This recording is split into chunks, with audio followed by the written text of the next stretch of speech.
Honestly, if my husband hadn't been awake, I think it could have been a different story. We were worried about leaks in the RV with the heavy rain, and he heard screaming outside and came and woke me up immediately, and we had to be out of there in about 10-15 minutes. The hardest part was there was a little boy who started floating downstream, and he was screaming, asking for help, but there just wasn't anything anybody could do at that point.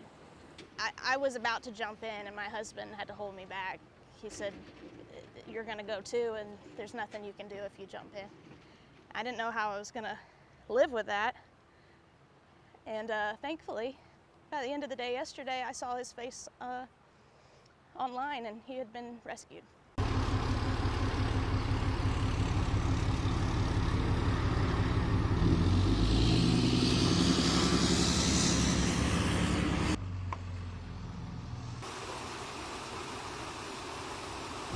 The devastation was such that I'm still in shock today. And with the rescues going on and the helicopters, you just know there's so many missing children and missing people. You just want them to be found for the sakes of the families. But you know it's not going to be a good ending. It's just not going to be. There's no way people could have survived the swiftness of the water.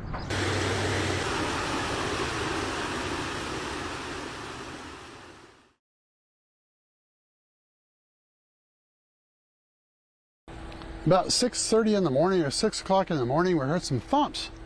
I had a shed around the corner, and the shed started banging against the house. And my wife jumped up and she looked out the back and she said, "There's a river back there." And so we ran to the front, and by the time we grabbed 2 dogs and a set of keys, the water had risen, covered 4 motorcycles, and flooded a Jeep, and then flooded a big truck. The big question was, what do we do? And, you know, things were getting dicier by the moment. We couldn't tell if the water was going to continue to rise. So I said, we need to get out of the house. So I grabbed my wife, and we literally jumped in the water, and it swept us down to about 200 feet down that way. And there's a crepe myrtle tree that we grabbed hold of, and we waited for rescue.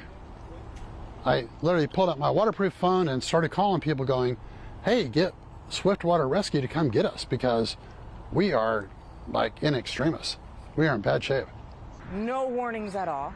They came hours later, which was the most devastating part.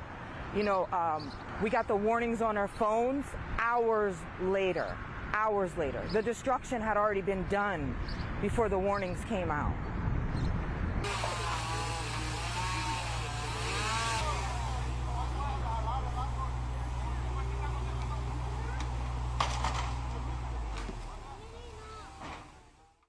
I've seen it come up a little bit. I've seen it cover over the hike and bike trail there, but I've never seen it come up any further than that. And yeah, this is like a once in, I don't know, 200-year kind of flood. Yeah, so this is very unusual. This is just a weird confluence of weather conditions that occurred, and we literally dropped 14 inches of rain